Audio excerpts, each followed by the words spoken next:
Tuhan Yesus sudah mengatakan itu. Tuhan Yesus sudah mengatakan, Saul, Saul, mengapa engkau menganiaya komunitas imanku? Enggak, sudah. Yesus mengatakan, Saul, Saul, mengapa engkau menganiaya aku? Padahal Saulus sudah tidak pernah menganiaya Tuhan Yesus secara personal atau secara pribadi, sudah. Tetapi Saulus sedang menganiaya gereja Tuhan. Tetapi perhatikan kebenaran ini, ketika Saulus sedang menganiaya gereja Tuhan, maka dari perspektif surga, dia sedang menganiaya Kristus itu sendiri. Ini yang harus selalu kita ingat, saudara. Bahwa setiap persekusi yang ada itu bukan persekusi yang ditujukan kepada kita, tetapi persekusi perlawanan yang ditujukan kepada Kristus itu sendiri.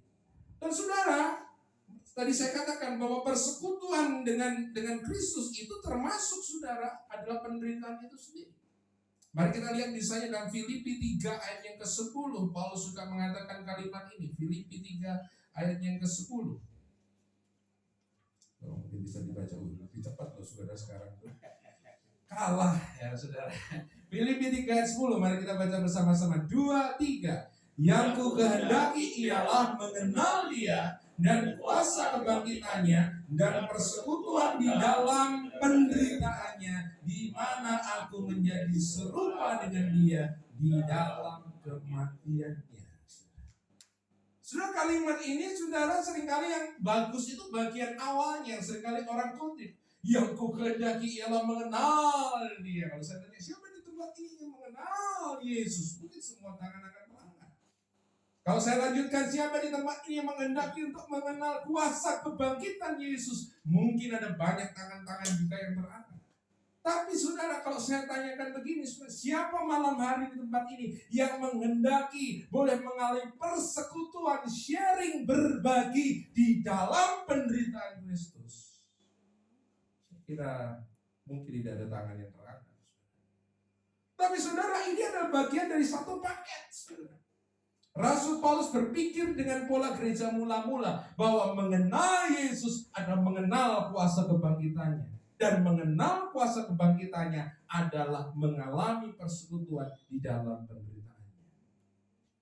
Saudara, sesuatu yang menurut saya sangat menarik adalah begini, saudara. Gereja, maka saya pernah menuliskan di Facebook saya. Kalau engkau nggak percaya Tuhan, engkau lihat gereja. Maka engkau harus percaya bahwa Tuhan itu ada. Kenapa saudara? Sebab dari sudut pandang manusia, saudara, gereja ini kalau dari perspektif manusia, iku nek basa Jawa nih bahasa kampung saya, wis kukut kan dhisik, saudara. Sudah tutup dari dulu. Ya kan saudara? Dari sisi manajemen, leadership, bahkan ketahanan gereja, saudara, gereja ini rapuh, saya katakan. Gereja ini sebenarnya nggak ada apa-apanya. Tapi saya katakan kalau gereja bisa tetap ada sampai hari ini dan menjadi kuat dan berakar di Indonesia, maka saya percaya tidak lain dan tidak bukan itu adalah kuasa kebangkitan Kristus yang terus bekerja di dalam gerejanya. Amin. Walaupun kayaknya begini, ngono-ngono tok, itu bahasa Jawa. Kelihatannya kayak gitu-gitu aja. Kayaknya gerejanya dia gitu-gitu aja. Saudara, saya mulai belajar, sudah menghargai bahwa jangan memandang gereja dari bentuknya saja. Karena sesederhana gereja yang ada, di dalamnya ada kuasa kebangkitan Kristus yang terus bekerja. Dan itu terbukti, saudara, ketika gereja mengalami, saudara, penderitaan. Saudara, ketika saya membaca tentang gereja-gereja yang teraniaya, bukan hanya di Indonesia, saya suka membaca misalnya kegerakan orang Kristen di Cina misalnya, di negara-negara yang lain, di Rusia, di banyak hal, saudara. Saudara, saya mengatakan begini, wow, luar biasa. Saudara, mungkin kalau kita yang membaca gereja yang teraniaya itu, mungkin respon kita secara manusia adalah menangisi mereka, mungkin berbelas kasihan kepada mereka. Tapi saya pernah membaca ada seorang penulis dari Amerika yang mengatakan begini, saudara. Ya, ketika dia membaca orang-orang Kristen yang teraniaya, dia mengatakan begini, seharusnya orang-orang yang perlu ditangisi itu bukan orang-orang Kristen yang teraniaya di Cina, di Rusia, atau di negara-negara yang sulit, mungkin di Timur Tengah, saudara. Tapi yang harusnya ditangisi adalah orang-orang Kristen di Amerika yang tidak pernah mengalami aniaya. Saudara, satu hal yang harus kita lihat adalah begini, saudara, bahwa saudara, Dianiaya itu memang menyedihkan. Dianiaya itu memang sudah membawa kepada sebuah kepedihan. Tapi ada kepedihan yang lebih lagi, yaitu apa? Di mana kita didapatkan tidak layak untuk dianiaya.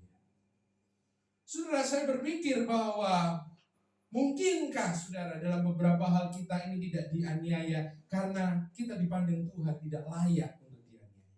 Ternyata untuk dianiaya itu perlu ada standarnya. Saudara. Perhatikan saudara dalam Kisah Rasul 5 ayat ke-41. Saya percaya lebih cepat dari saya.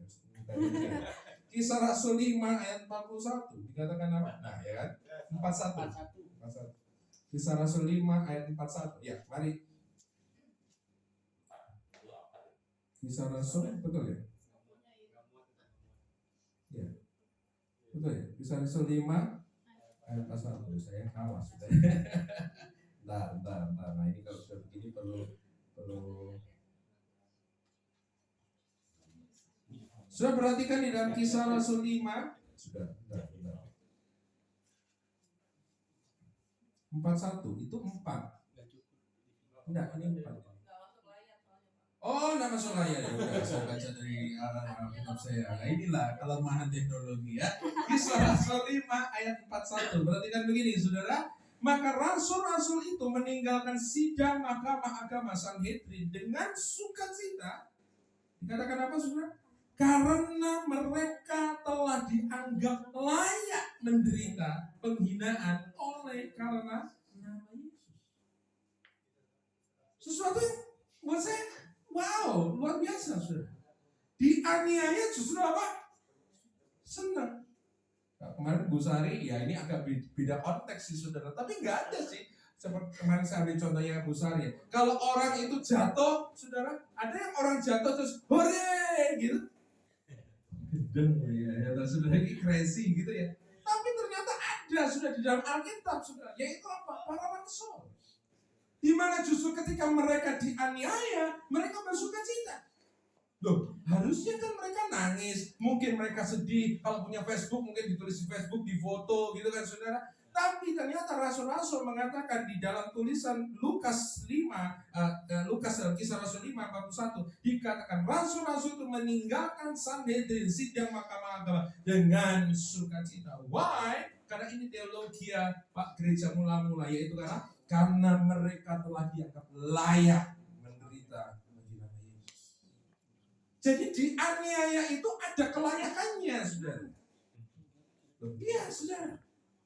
Saudara, saya dulu waktu kecil, saudara, di kota saya itu ada orang yang suka jualan piring yang dibanting-banting dulu, saudara. 1.003 piring anti pecah, semua ding, gitu, saudara. Saya percaya, saudara, si penjual piring ini berani banting piringnya itu kenapa? Karena dia yakin piring yang ada di tangannya itu tidak akan pecah, layak untuk dibanting. Ya kan, saudara? Kalau dia tidak percaya piring di tangannya itu layak dibanting, tidak akan dibanting. Halo? Saya mengatakan begini, saudara. Makanya kita ini harus iri ya dengan orang-orang Kristen yang teraniaya. Harusnya respon kita gini, kok yang teraniaya mereka, kok bukan kita? Harusnya begitu, saudara. Tapi kalau kita kan kebalikan, puji Tuhan kita nggak teraniaya, mereka yang teraniaya itu kan, saudara. Karena saudara Kristen kualek, saudara. Karena ajaran Kristennya itu kualek. Saudara, di dalam Kisah Rasul dikatakan, saudara, bahkan untuk dianiaya pun, saudara, ada semacam kelayakannya. Jadi pertanyaannya, mungkinkah kehidupan kita ini nggak pernah dianiaya karena memang kita belum layak untuk dianiaya? Persekusi, penganiayaan, dan penderitaan adalah sesuatu yang wajar di dalam kekristenan. Ini yang diajarkan oleh firman Tuhan. Itu yang pertama. Yang kedua, sudah kita lihat sekarang bagaimana respon gereja mula-mula ketika mereka dianiaya itu. Sudah, mari kita kembali kita ke Kisah Rasul 4 sekarang. Kisah Rasul 4, di mana saya katakan tadi bahwa ayat Mazmur 2 ini dikutip, saudara. Di dalam Kisah Rasul 4 dikatakan, saudara, kita baca mulai dari ayat ke-23. Responnya gimana? Nulis di Facebook, lapor ke polisi, ya gak apa-apa, itu sih oke-oke aja secara manusia. Tapi perhatikan Kisah Rasul 4 ayat yang ke-23. Sesudah dilepaskan, pergilah Petrus dan Yohanes kepada teman-teman mereka. Lalu mereka menceritakan segala sesuatu yang dikatakan imam-imam kepala dan tua-tua itu kepada mereka. Ayat 24. Ketika teman-teman mereka mendengar hal itu, berserulah apa saudara? Mereka bersama-sama kepada Allah, katanya, ya Tuhan, Engkaulah yang menjadikan langit dan bumi, laut dan segala isi. Saudara, yang sangat menarik adalah ketika gereja mula-mula dianiaya, saudara, mereka nggak bikin panitia. Ketika gereja mula-mula dianiaya, sudah mereka tidak mengajukan pengaduan persekusi kepada pemerintah. Ketika mereka dianiaya, mereka tidak menghubungi lawyer untuk membela mereka. Saya baru saja membaca tulisan daripada Paus yang sebelum Franciscus, ya, Paus yang itu Benedictus, sudah. Dia menuliskan, sudah, ketika dia menafsirkan Kisah Rasul 4, dia mengatakan begini, sudah. Ketika gereja mula-mula dianiaya, maka respon mereka yang pertama adalah berdoa kepada Tuhan. Itu bukan berarti bahwa melakukan jalur-jalur hukum itu salah, tidak. Tapi kadang-kadang sudah dengan menghubungi jalur-jalur hukum, itu kadang-kadang kita merasa begini loh, lebih mengandalkan manusia, lebih mengandalkan menungso daripada Gusti Allah, daripada Tuhan Allah. Respon gereja ketika mereka dianiaya, Petrus dan Yohanes langsung pergi ke gereja rumah mereka, komunitas mereka, dan mereka menceritakan itu. Dan sebagai respon dikatakan with one voice dalam bahasa Inggris, dengan satu suara mereka berseru kepada Tuhan. Nah, sudah perhatikan doa gereja mula-mula yang teraniaya ini bukan doa sembarangan. Karena dikatakan sudah di dalam Alkitab, Bapak Ibu Saudara, di dalam Alkitab kita dikatakan dari Kisah Rasul 4 ayat yang ke-25 dikatakan, maka berserulah mereka bersama-sama kepada Allah dan mengatakan, kalau ITB kita mengatakan, ya Tuhan, ya Tuhan. Sehingga ketika kita membaca Alkitab kita, ITB kita seperti biasa kita mengatakan, oh ya Tuhan, ya memang karena dia Tuhan. Tapi ketika saya periksa, saudara, karena saya menarik karena beberapa terjemahan yang saya baca, saudara, tidak menerjemahkan ya Tuhan dengan sekedar mengatakan oh Lord, enggak, saudara. Tapi beberapa terjemahan bahasa Inggris misalnya mengatakan begini, oh the sovereign Lord. Beberapa terjemahan yang mengatakan oh the Master. Ternyata kenapa, saudara? Karena ketika saya membaca, saya meneliti, memang kata yang dipakai di situ bukan kurios, bukan sekedar kata umum yang dipakai yang diterjemahkan sebagai Tuhan, tetapi kata yang dipakai adalah despotes, yang artinya adalah the absolute ruler, penguasa yang mutlak, yang tertinggi, the sovereign Lord. Saudara, artinya gereja mula-mula tahu, saudara, ketika mereka dianiaya, mereka tetap punya Tuhan yang berkuasa melebihi apapun. Saudara, kembali ke dalam Mazmur pasal yang kedua, ketika saudara membaca, tidak disebutkan di situ. Mari kita berpikir, kenapa gereja mula-mula bisa memulai, saudara, doa itu dengan kutipan ayat dan kemudian mengatakan, oh Lord, the sovereign Lord, saudara. Padahal di dalam Mazmur 2 juga tidak ada di situ. Tapi perhatikan, saudara, di dalam Mazmur 2, kalau kita melihat misalnya dalam ayat keempat, di dalam ETB kita dikatakan, dia yang duduk di surga. Betul, saudara? Betul? He sit on heaven, saudara. ITB 2 menerjemahkan dia yang bersemayam di surga. Bersemayam itu artinya adalah bukan sekedar seperti kita yang duduk, tetapi ada seperti seorang raja yang duduk di atas tahta. Perhatikan juga kalimat yang lain yang dipakaikan, saudara. Misalnya di dalam ayatnya yang ke-6 dikatakan, akulah ya yang melantik rajaku di Sion, gunungku yang kudus. Perhatikan, ada pelantikan, ada raja. Ayat ke-7 dikatakan, aku mau memberitakan ketetapan Tuhan. Dalam bahasa Inggris dikatakan itu decree. Kata-kata yang dipakai di Mazmur 2 ini semuanya sudah dari kata seat, king, decree, inheritance, possession. Semuanya menunjukkan, saudara, bahwa Tuhan yang sedang berkata-kata di Mazmur 2, Tuhan yang sedang dilawan oleh pemerintah-pemerintah bangsa-bangsa waktu itu, bukan Tuhan yang lemah, tetapi Tuhan yang berdaulat, Tuhan yang berkuasa, Raja yang memerintah semua alam semesta ini. Jadi saudara, Saudara, saya percaya bahwa di tengah-tengah persekusi-persekusi yang ada, bahkan di tengah-tengah kesulitan-kesulitan yang kita alami, Bapak Ibu Saudara, bahkan mungkin bukan persekusi karena iman, tapi mungkin penderitaan-penderitaan atau kesulitan-kesulitan dalam kehidupan yang kita alami, kita harus selalu ingat, kita punya Tuhan yang mengendalikan segala sesuatu. Kita punya Tuhan, saudara, yang sudah memegang segala sesuatu ada di tangannya. So, perhatikan saudara, dua kitab di dalam perjanjian baru, dalam Alkitab. Yang pertama adalah Daniel dalam kitab perjanjian lama, dan kitab Wahyu di dalam perjanjian baru. Daniel dan Wahyu kalau kita pelajari sudah ditulis di dalam bentuk tulisan, jenis tulisan genre yang sama, yaitu apokaliptis. Apa itu apokaliptis? Apokaliptis adalah sebuah jenis tulisan yang ditujukan kepada umat Allah yang sedang mengalami aniaya, yang sedang mengalami turbulensi, yang sedang mengalami sebuah situasi yang gak menentu, persis seperti menurut saya Indonesia hari-hari ini. Betul? Jujur kalau saya lihat media sosial kadang-kadang udah wegah sudah lihat, karena yang muncul di IG saya, di Facebook saya itu semua berita negatif semua, ya, yang suara burung dipacekin lah, yang pajak tanah, kalau pajak tanah naik lah, ya kan, demo ya sudah di mana-mana. Betul kan saudara? Semua yang kita, bahkan kalau saya baca komen-komen netizen itu, mereka ngomong begini, nggak ada berita lain ya yang lebih bagus dari itu. Everybody knows, Indonesia tidak sedang baik-baik saja. Saya bukannya pesimis atau apa, tapi melihat kondisi ini, Indonesia tidak sedang baik-baik saja. Makanya saya katakan kita umat Kristen harus saudara bangkit di dalam doa, mengambil otoritas dalam doa.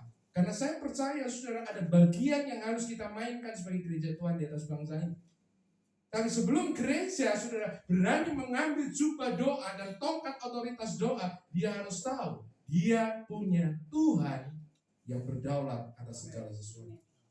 Oleh karena itu sudah kitab Wahyu sudah yang sangat menarik ketika dibuka setelah 7 letters, setelah 7 surat kepada 7 gereja, saudara. Ketika Yohanes saudara di dalam roh dikatakan dia kemudian terangkat naik dan dia melihat open heavens, dia mengalami surga yang terbuka. Apa yang dilihat Yohanes pertama kali? Yang dilihat begini, ada tahta di surga. Bahkan separuh kitab Wahyu saudara, ya, kalau itu ada 20 sekian, sudah berarti sekitar 12 pasal, saudara. 12 pasal yang awal sudah akan mendapatkan berulang kali kitab Wahyu muncul kata ini, throne, tahta. Ada 24 tahta, ada seorang berdiri di tahta, dan seterusnya. Kenapa? Karena kitab Wahyu sedang mau memberitahu kepada Yohanes dan kepada kita, yaitu apa, saudara? Ketika engkau sedang mengalami sebuah penderitaan, ketika engkau sedang mengalami pergumulan, ketika engkau mengalami persekusi yang sangat dahsyat dan kejam sekalipun, ingatlah engkau punya Tuhan, Raja semesta yang sedang membackup engkau. Amin. Oleh karena itu ada seorang gereja mengatakan kita akan baik-baik saja. Why? Because Lord, karena Tuhan masih duduk di atas tahta. Amin, saudara. Kita akan baik-baik saja. Kenapa, saudara? Karena Tuhan masih duduk di atas tahtanya. Kursinya belum guling, saudara. Kursinya belum diangkat. Tuhan masih duduk di atas tahtanya. Yang artinya dia memerintah. Dia mengendalikan segala sesuatu. Oleh karena itu Mazmur 2 mengatakan tadi, saudara, dikatakan ayat ke-9 bahwa Tuhan tertawa. Pertama dikatakan He love. Dia tertawa melihat perlawanan saudara pemerintah dunia kepada tubuhnya, kepada anaknya, dan kepada gereja. Kenapa? Karena dia tahu bahwa semua perlawanan itu nothing, tidak ada artinya, saudara.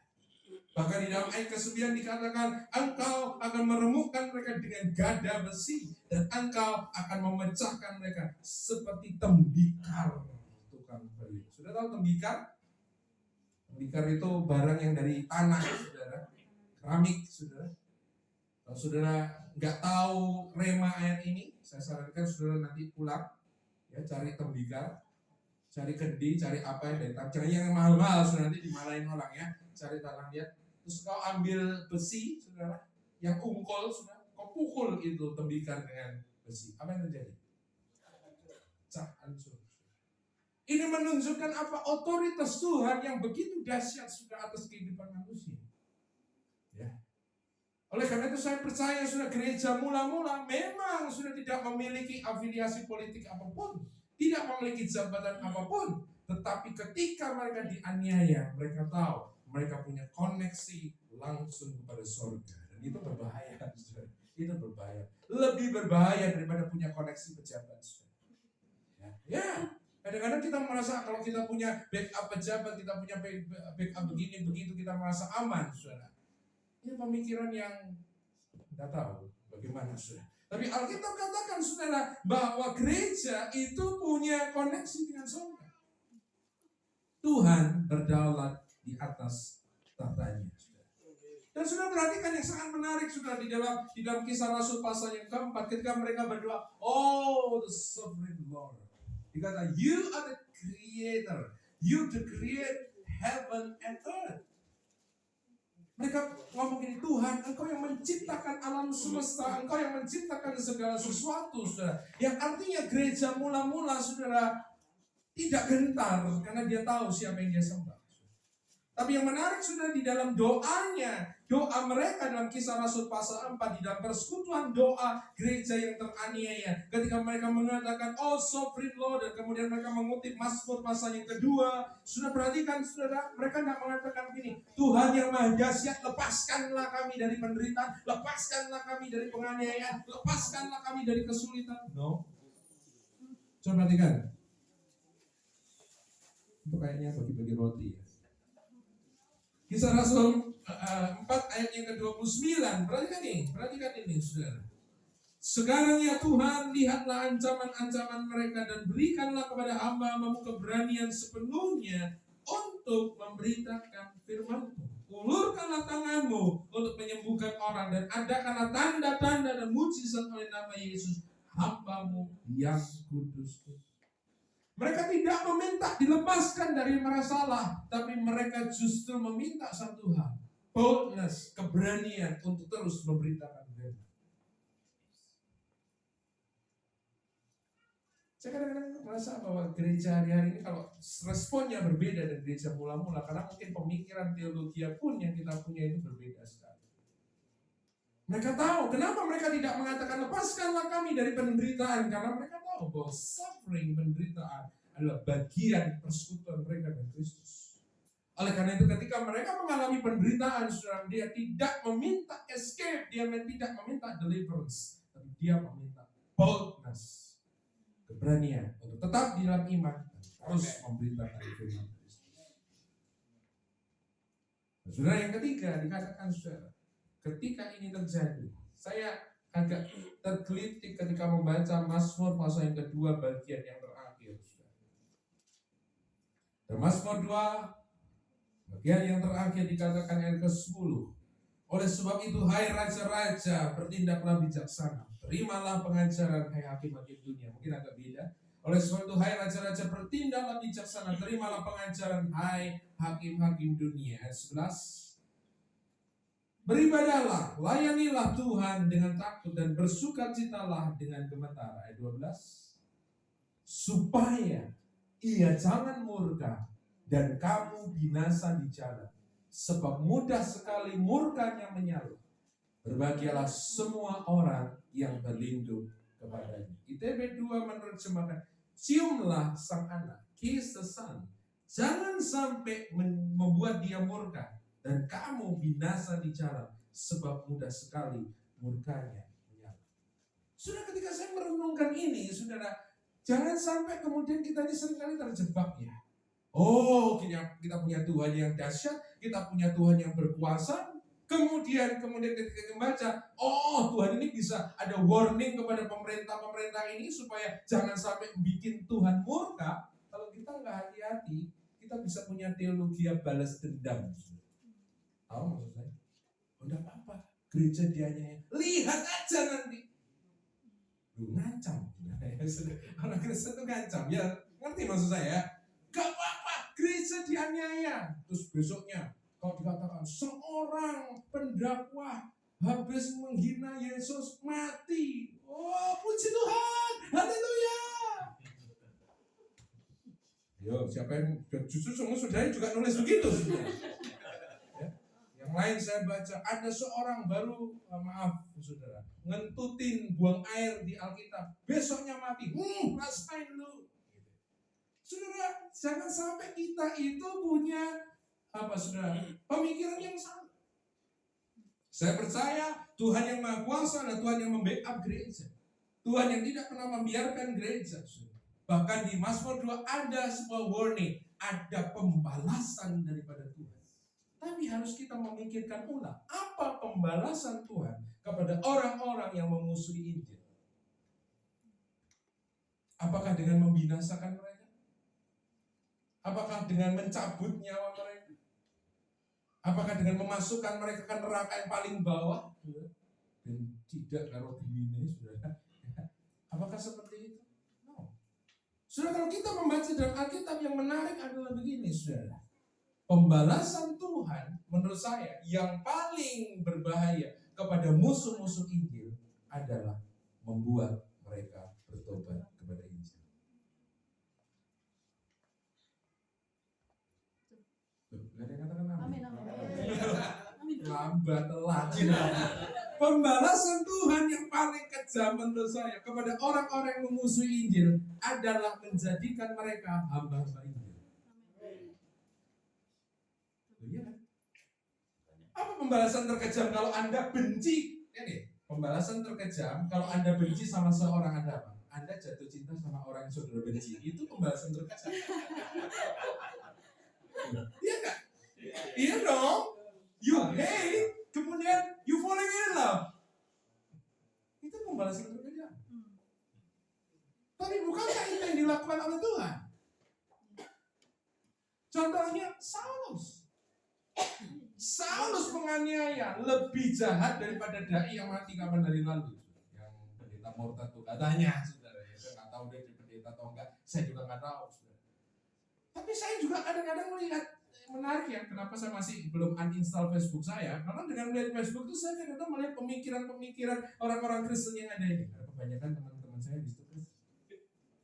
Kalau saya lihat, puji Tuhan, mati kon rasa saya katakan ini bukan respon Yesus, ini bukan respon Tuhan. Karena pembalasan terkejam dalam tanda kutip Tuhan kepada orang-orang yang memusuhinya bukan membunuhnya. Karena kalau membunuh dia akan forever and ever tetap jadi musuh.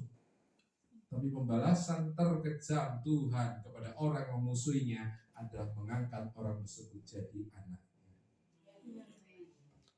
Makanya ada banyak case, saudara. Orang yang memusuhi Injil, habis bakar Alkitab, habis bakar gereja, berapa bulan kemudian dia jadi hamba Tuhan. Itu pembalasan sorga yang paling hebat. Oleh karena itu di satu sisi ketika kita melihat, saudara, kalau semakin meningkatnya eskalasi, eksekusi, persekusi yang dilakukan oleh gereja, maka dari perspektif sorga saya mengatakan, saudara, bersiaplah the great harvest, tuaian besar. Saudara, saya percaya kadang-kadang para pendeta-pendeta ini bikin tema, tapi mereka nggak sadar ketika mereka bikin tema itu ada apa behind the tema itu. Saya percaya, saudara, bahwa the great harvest, tuaian besar, itu memang pesan Tuhan untuk Indonesia. Akan ada tuaian besar, akan ada tuaian besar, akan ada tuaian besar. Ini bukannya slogannya GB titik-titik itu, saudara, tapi juga semua, saya percaya. Tapi mungkin yang di benak kita, saudara, para pendeta mungkin, akan ada tuaian besar, KKR, gitu kan, saudara. Ya kan, saudara? Mungkin banyak. Ternyata enggak, saudara. Caranya Tuhan justru begini. Great harvest muncul dari the great suffering. Saudara, kalau nggak percaya, lihat nanti pulang baca kitab Kisah Para Rasul. Ada pola yang terus berulang. Yaitu apa? Setiap kali selesai dianiaya, gereja boom. Jadi kalau mau gereja bertumbuh, besok ya ngomong bukan saya.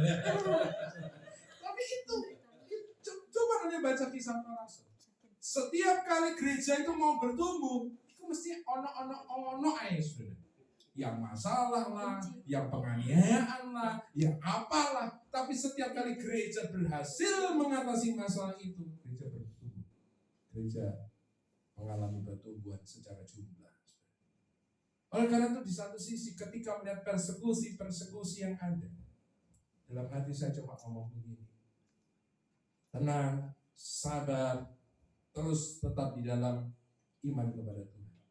Karena dengan persekusi-persekusi yang ada, saya melihat begini, banyak orang-orang dari mereka pun itu mulai agak jadi mulai enak dengan keyakinan mereka sendiri.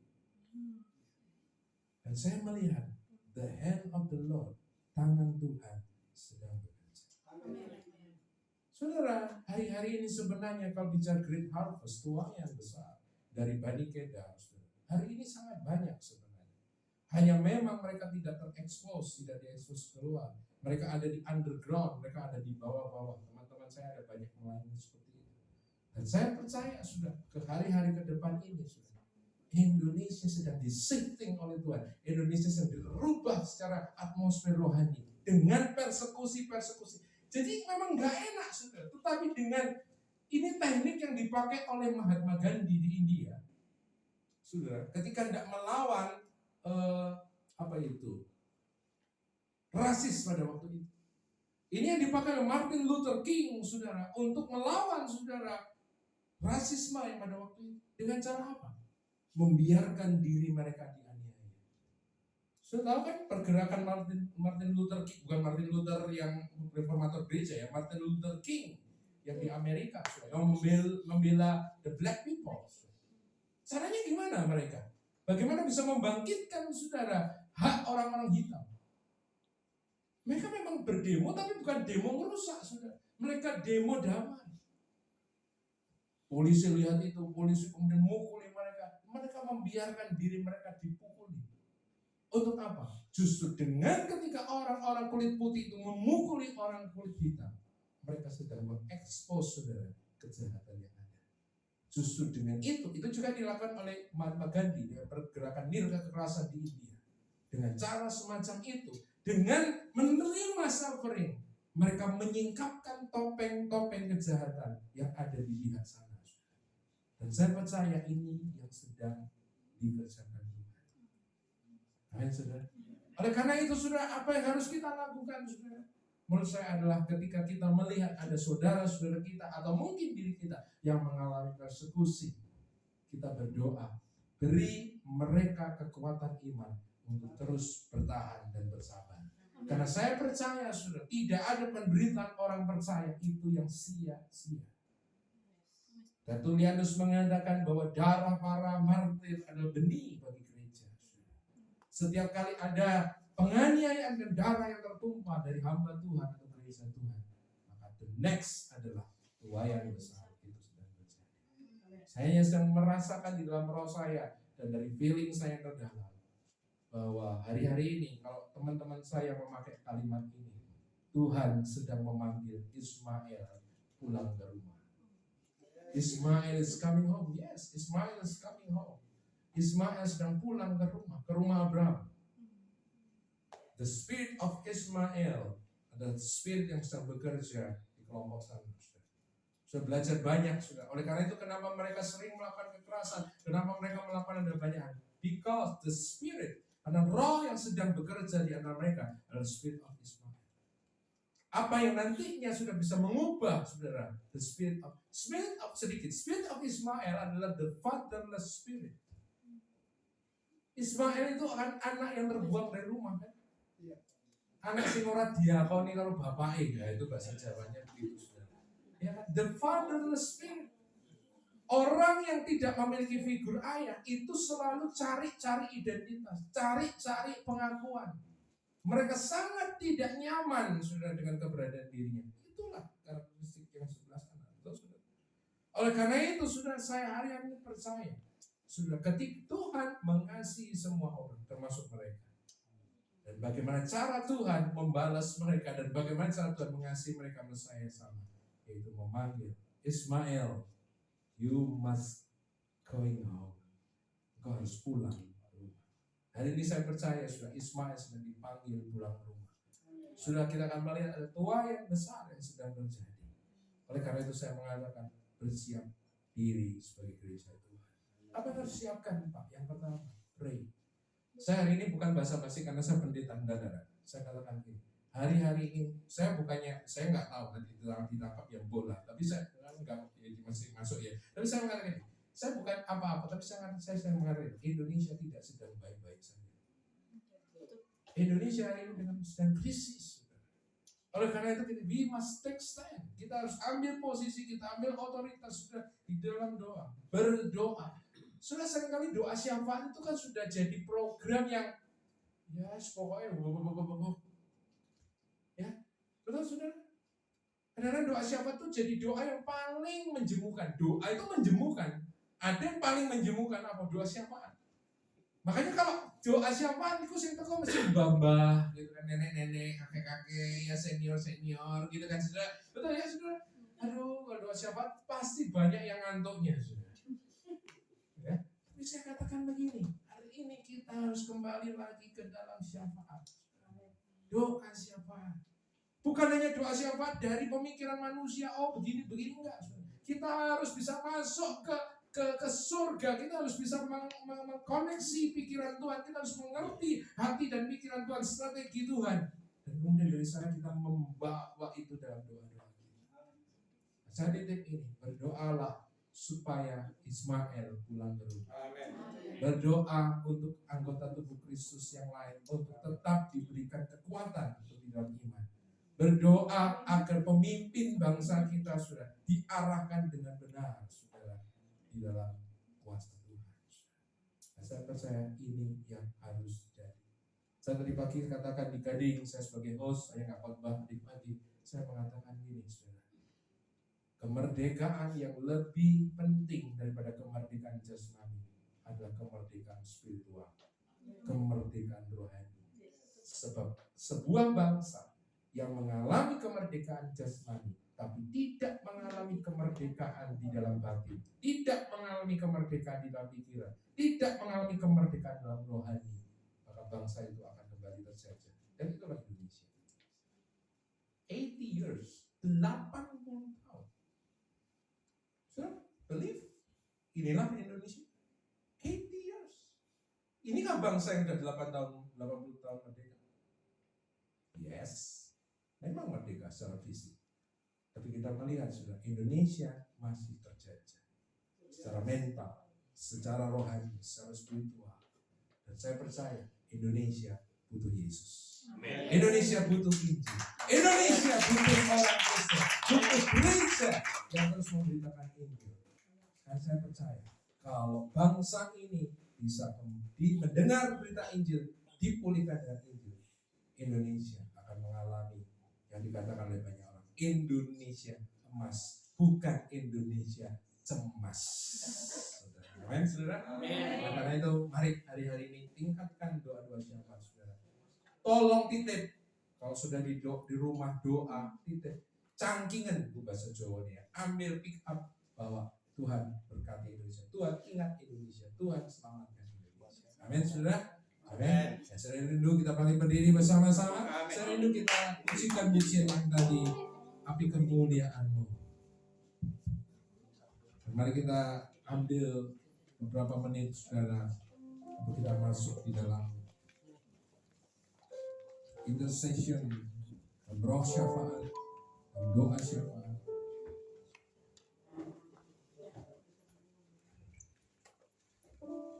Terima kasih.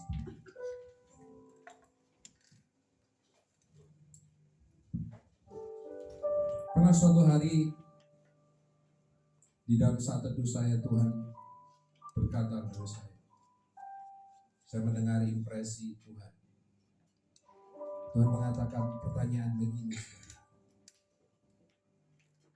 maukah engkau memberikan hatimu untuk boleh menjadi rahim bagi bangsa-bangsa? Maukah engkau memberikan hatimu boleh jadi rahim untuk orang-orang yang akan kujamah dan kuselamatkan? Saya tahu sebab kata rahim, kandungan dengan hati dalam bahasa Yunani itu adalah sama. Tuhan menciptakan hati kita supaya hati kita boleh menjadi rahim Tuhan, di mana Tuhan menanamkan benih-benih bangsa-bangsa, benih-benih orang-orang. Itu Tuhan taruh di dalam hati kita. Untuk terus kita arami dalam doa. Terus kita bawa dalam doa. Terus kita sirami dengan doa. Sampai janji Tuhan, keinginan Tuhan itu boleh terjadi. Pertanyaan yang sama saya ajukan pada saudara malam hari. Maukah engkau memberi hatimu untuk dipakai Tuhan jadi rahim bangsa-bangsa, rahim bagi Jakarta, rahim bagi Indonesia, rahim kandungan bagi orang-orang yang mau diselamatkan? Saya percaya kalau engkau semua serahkan hatimu untuk jadi rahim, Tuhan akan tanamkan beban jiwa-jiwa orang-orang, bangsa, suku-suku bangsa ke dalam hatimu. Dan saya percaya saat Tuhan mulai bergerak di dalam doa, maka disitulah berarti Tuhan sedang mau melakukan sesuatu yang besar di tengah-tengah kita. Dia belas kasihan-Mu Bapa, penuhi hati kami, curahkan kuasa Roh Kudus, api kemuliaan-Mu membakar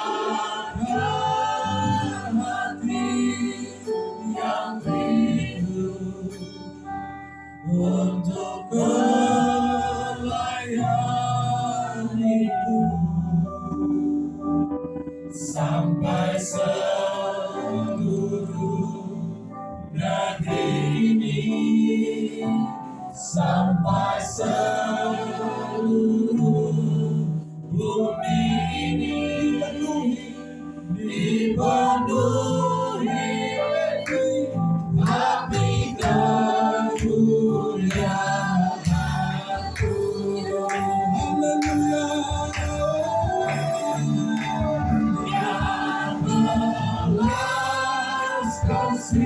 Kasih-Mu Bapa, penuhi hati kami, curahkan Tuhan, curahkan kuasa Roh Kudus, api kemuliaan-Mu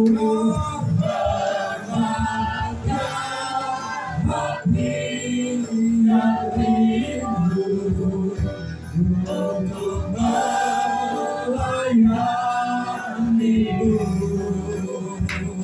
sampai seluruh negeri ini, ya Tuhan, sampai seluruh bumi ini dipenuhi api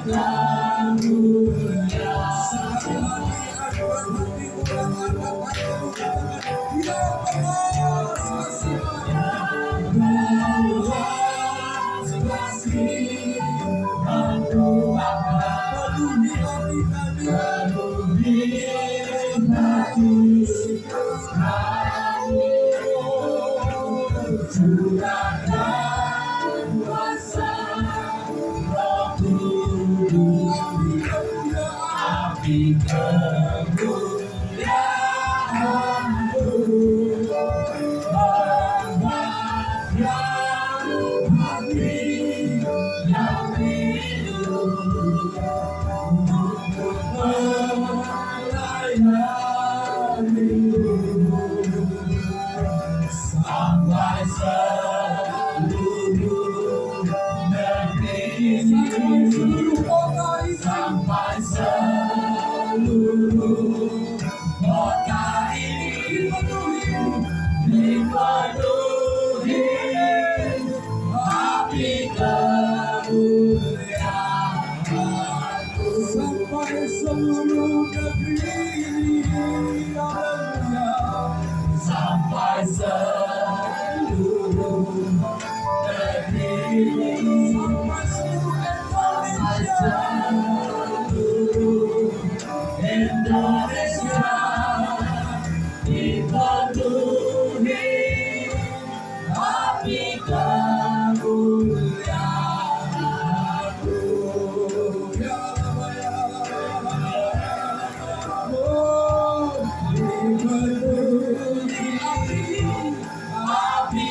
memenuhi hati kemuliaan-Mu.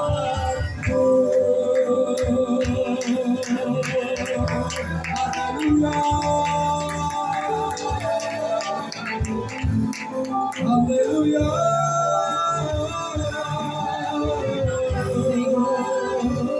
Mari minta belas kasihan Bapa. Mari minta hati Tuhan Indonesia malam hari ini. Mari minta hati Tuhan bangsa-bangsa. Hati Tuhan keluarga-Mu. Hati Tuhan bangsa ini. Hati Tuhan musuh-Mu. Hati Tuhan pekara-Mu.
Berdoa syafaat untuk Indonesia. Kiranya mari semuanya angkat suaramu, berkati Indonesia dalam nama Yesus. Bawa bangsa ini ke tangan Tuhan. Sigila lama naya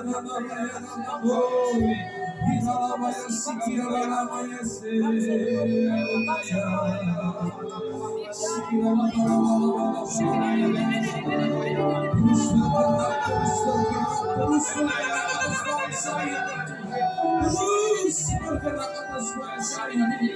Ini doa kami, terus bergerak Tuhan,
malam hari ini kami khusus berdoa untuk kaum Kedar. Ismail. Haleluya. Dalam nama Yesus. Kami tahu bahwa Ismail pun mendapatkan warisan dari Abraham. Ya. Dan kami tahu supaya Ismail ini boleh dipulihkan, Ismail harus pulang ke rumah. Amin. Ismail going home. Haleluya. Oleh karena itu malam hari ini kami deklarasikan di dalam alam roh. Amin. Kami sedang berkata kepada the spirit of Ismail atas Amin. bangsa Dalam nama ini. Yesus. Kami katakan Ismail pulang ke Yes. rumah. Ismail pulanglah ke rumah. Haleluya. Ismail pulanglah Haleluya. kembali kepada Haleluya. Bapakmu. Kembali kepada iman Bapakmu Abraham. Ismail pulang ke akar imanmu. Haleluya. Terima kasih. Terima kasih Tuhan. Kami percaya Kau mengasihi bangsa ini. Amin. Oleh karena itu kami juga menolak segala macam roh kekerasan di atas bangsa ini. Yang patahkan di dalam nama Yesus setiap roh yang mau mendatangkan kekerasan di atas bangsa ini. Kami katakan di dalam nama Yesus. Kami perintahkan kedua. Yes. Dalam nama Yesus. Haleluya. Haleluya. Kami tahu hari-hari ini kondisi politik tidak sedang baik-baik saja. Indonesia tidak sedang baik-baik saja Bapak. Tapi kami percaya sesuai dengan firman-Mu, Indonesia ada di dalam genggaman tangan-Mu. Indonesia ada di dalam tangan-Mu Bapak. Oleh karena itu kami terus berdoa seperti gereja mula-mula berdoa. Kami berdoa, oh the sovereign Lord, oh Tuhan yang Maha Kuasa, oh Bapa, the Almighty God. Kami berdoa untuk terus terjadinya pemulihan bangsa ini. Kalau bisa, biarkan jangan sampai ini terjadi kekerasan. Jangan terjadi revolusi, jangan terjadi lagi kerusuhan. Tapi kalau ada perubahan yang harus terjadi, biarkan perubahan itu terjadi di dalam damai sejahtera. Dan kami berdoa memberkati bahkan pemimpin-pemimpin kami sekali lagi. Di dalam nama Yesus, Engkau ubahkan hati para pemimpin ini. Amin. Kau ubah jamah pemimpin-pemimpin ini. Dan kalau perlu, Bapak, seperti Daniel, Kau katakan Engkau yang mengangkat raja-raja, Engkau yang menurunkan raja-raja. Biarkan itu terjadi bukan atas kehendak manusia, tapi dengan kehendak Tuhan dan cara Tuhan. Kau tempatkan anak-anak-Mu, orang-orang yang tahu akan kebenaran dan keadilan, duduk sebagai pemimpin-pemimpin. Kami juga memberkati gereja-gereja tubuh Kristus yang ada. Tuhan, kami butuh pemulihan atas gereja-Mu.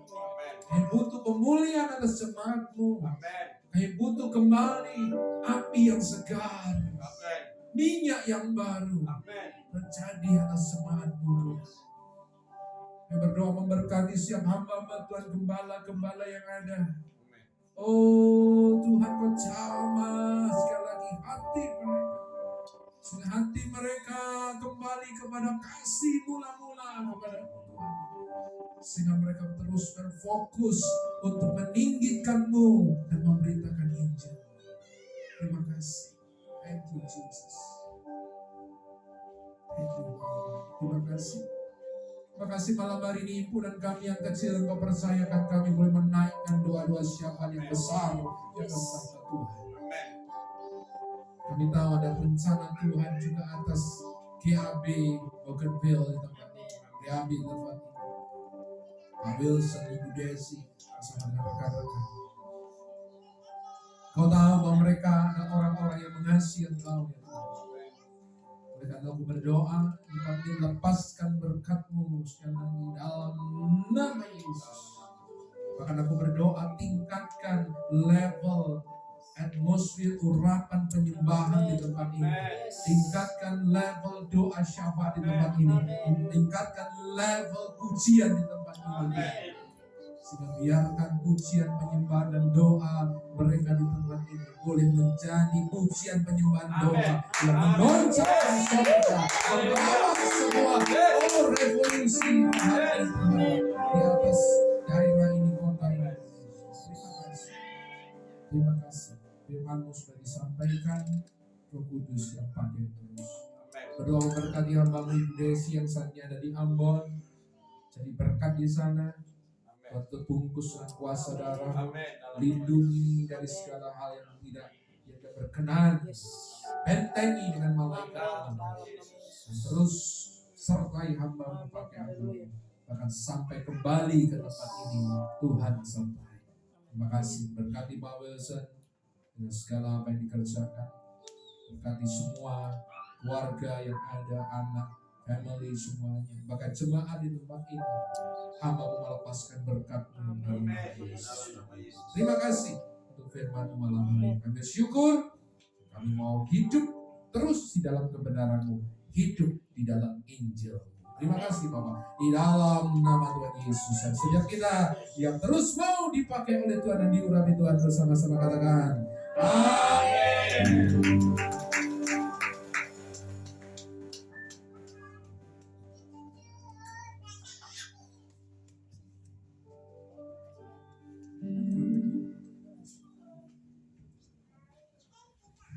Mari saudara yang kasih dalam Tuhan, amplop yang ada di tangan Bapak Ibu, saudara, mari kita angkatkan, kita berdoa. Bapak, kami mengucap syukur Tuhan, Engkau melihat tangan-tangan yang terangkat untuk memberikan persembahan, perpuluhan maupun persembahan apapun, ucapan syukur. Kami percaya Tuhan, biarlah ini untuk pekerjaan Engkau Tuhan, untuk kami melayani dengan sungguh-sungguh di dalam Engkau Tuhan. Biarlah Engkau memberkati mereka semua ini Bapa, sesuai dengan kehendak-Mu dalam hidup mereka ya Bapa. Karena itu kami percaya Tuhan, biarlah semuanya ini untuk kemuliaan Allah saja. Terpujilah nama-Mu Tuhan, kami serahkan semuanya ke dalam tangan-Mu di dalam nama Tuhan Yesus. Yang percaya katakan amin.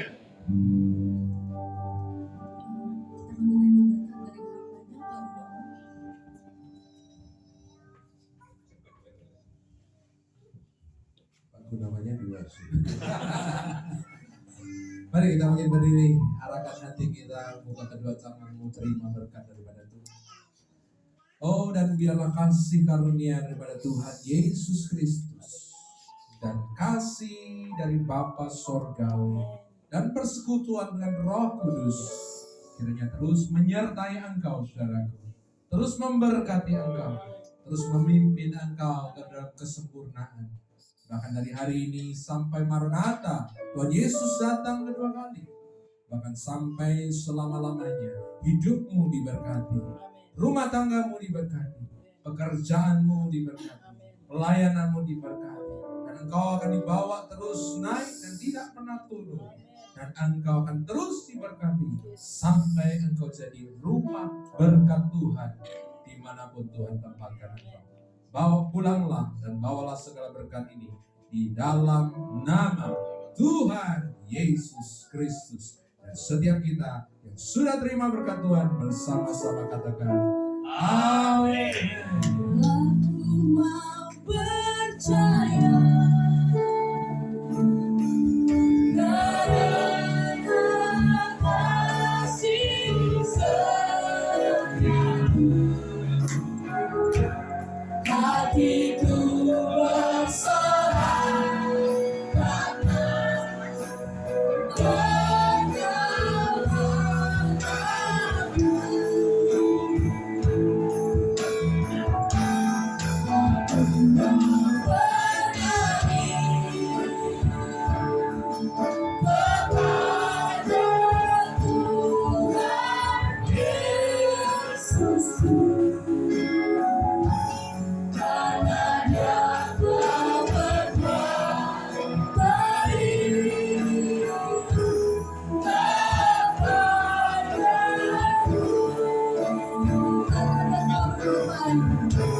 karena Dia telah